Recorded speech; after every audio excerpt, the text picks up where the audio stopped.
Кочанското обвинителство донесе наредба за спроведување истражна постапка против едно од лицата за инцидентот кој пред неколку дена се случи во Виница.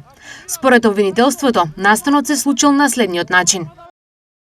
Осумничениот 37 годишник на 2 октомври на паркинг простор пред ресторан во Виница со умисла тешко телесно повредил едно лице и му го довел во опасност животот. Присутни лица се обиделе да ги раздвојат, но во еден момент осумничениот со камен го удрил оштетениот во задниот дел од главата и тој од ударот паднал во безсознание. Му била нанесена тешка телесна повреда, скршеница на черепот на главата, поради која оштетениот се наоѓа во кома и е неконтактибилен, а животот му е доведен во опасност. Стои во обвинителниот акт.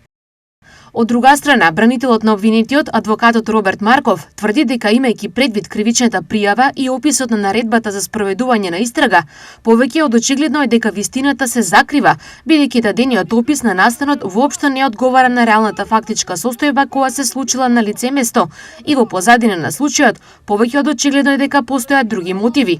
А сето тоа од причина што мојот клиент најпрво со нож е гонет за да биде лишен од живот од страна на сега оштетениот и расечен во пределот на десната темпоропартијална регија, односно пред оштетениот да биде повреден, мојот клиент бил во опасност за својот живот, бидејќи со нож касапски кој го гонел оштетениот и со намера да биде убиен бил гонет од самиот оштетен и неговиот брат, објаснува Марков.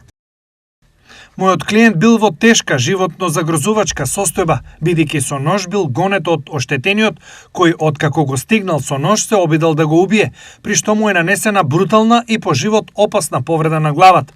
Неговата реакција била рефлексна и со намера да си го заштити животот од напаѓачот, кој бил со намера него да го убие. Објасни адвокатот Роберт Марков. По доставената наредба, јавниот обвинител до судот достави предлог, пошто за осомничениот најпревен е одредена мерка притвор од 2 пати по 48 часа, а од денес тој е во 30-дневен домашен притвор.